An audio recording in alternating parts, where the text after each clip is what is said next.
Morning everybody.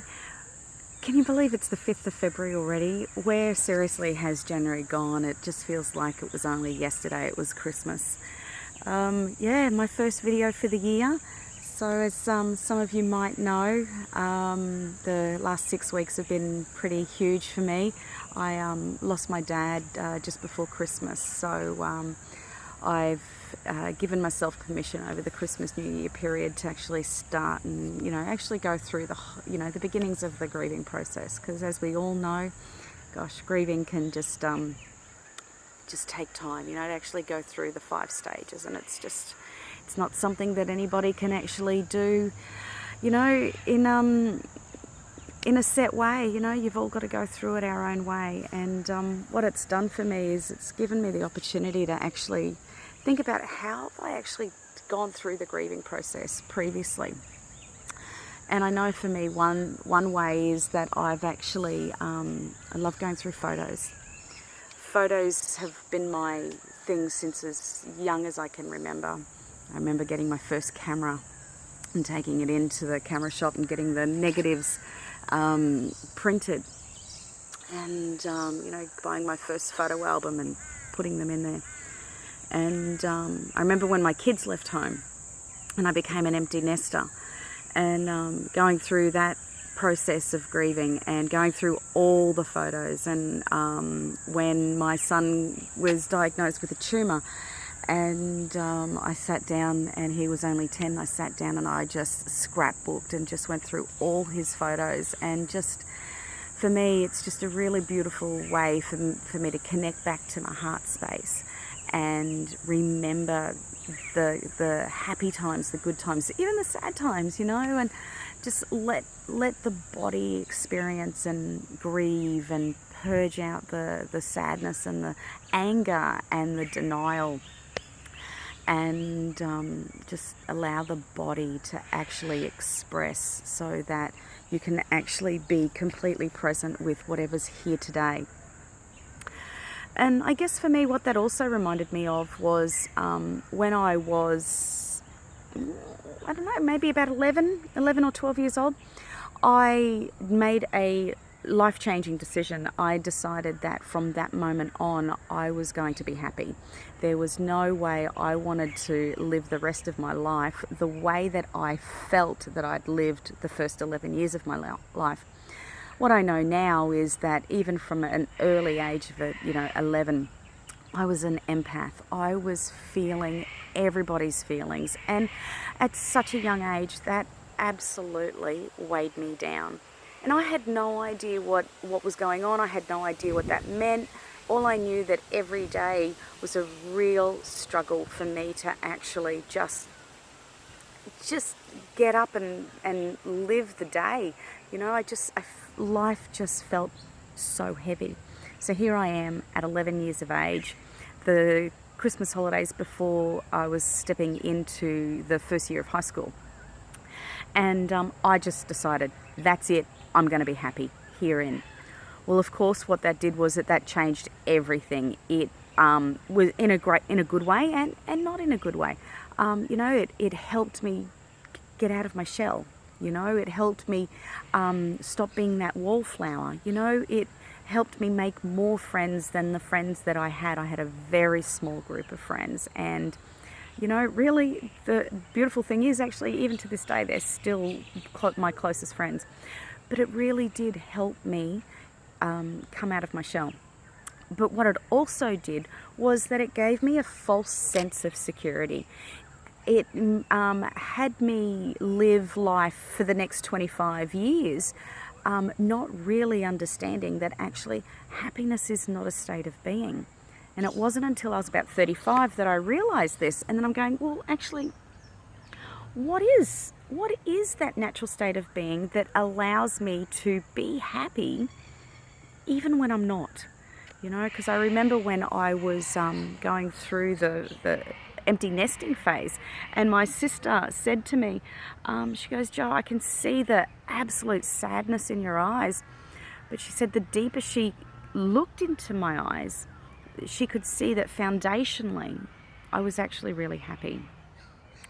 And I guess in a way that's true, because I could feel that I was being carried, even though I felt like my whole life had fallen apart. And I guess to some degree I feel that way today, even though, even looking at myself in the video here, I can see that my eyes are just sad. I'm tired and I'm really sad. But I've got this sense of knowing that I'm okay, and that I'm allowed to have happy moments, even though I so terribly miss my hero. And I guess that got me thinking, well, if happiness is not the state of being, then what is? I've heard all these amazing people share their wisdom on what they think that is. And I continually hear this one phrase, and it's wholeness. Wholeness is the natural state of being. And as a byproduct, you then get, you experience happiness more often than not. But what's wholeness? Wholeness is so different to so many people. For me, wholeness didn't start until I started my healing journey. The healing of those first 11 years where I was just taking on absolutely everybody's emotions, and then trying to get to, well, what's actually my emotions? What's my experience? So for me, wholeness didn't start till I started my holistic healing. My holistic healing journey actually didn't start with me as a teacher. It started with me as a student and continues to this day, because, I wouldn't be even sharing this video with you today if I actually didn't have an energy clearing last week and also a journey session. Continual healing. Gosh, what else is wholeness? Having an attitude of gratitude. And that, for me, is an everyday practice. Honestly, without practicing gratitude every single day, skipping a day, you then end up skipping a week. And over time, you'll end up skipping a month. And then next thing you know, a year's gone by and you've not consciously experienced gratitude. And, you can slip back into that stuff. What else? Wholeness, mindfulness, being present. Knowing that you are connected to everything and there's nothing separate from you. Not life, not death, not nature, even each other, especially each other. Wholeness, gosh. And I'm just rambling off the top of my head here. I haven't got a list, Wholeness, knowing you're complete. Knowing that actually who you are right here, right now, is enough. And you don't need to be, you don't need to try, you don't need to do anything more than right here, right now. You don't need to be anyone else other than yourself. No, don't have to strive to be, that size 8 if you're a size 14. You don't have to strive to want to be different, to be better, to be someone else. You, exactly who you are, is what this world needs. It's taken me a long time for me to even work that one out myself, Seeing a girlfriend that I absolutely dearly love go through the pain that she's been going through this last 12 months, which is actually what I experienced probably 18 years ago, was the realization that, loving people doesn't mean you have to give your everything. It doesn't mean you have to put yourself last. Your children don't have to come first. Your partner doesn't have to come first. Your work doesn't have to come first. Because if you don't put you first, at some point you're going to wear yourself out and you're going to realize that actually you're really desperately, terribly unhappy. So wholeness includes putting yourself first, loving yourself. And that doesn't mean going out and getting your nails done, though getting your nails done is always a really great treat. But it's a treat. Loving yourself first means meditating. It means looking at yourself in the mirror and looking into your eyes and going, you know what? I see my imperfections and I'm perfect anyway. Putting yourself first. When someone says, what do you want to do tonight? Actually have an opinion and say, what do you want to do tonight?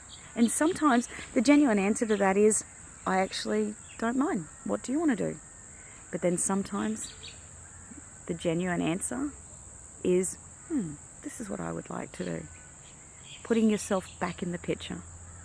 If there's one thing my dad has taught me, and that is after, I don't know, I think he was a travel agent, and Mum and Dad travelled all over Australia and all over, not all over the world, but over the world, I don't know, maybe for 28 or 30 years.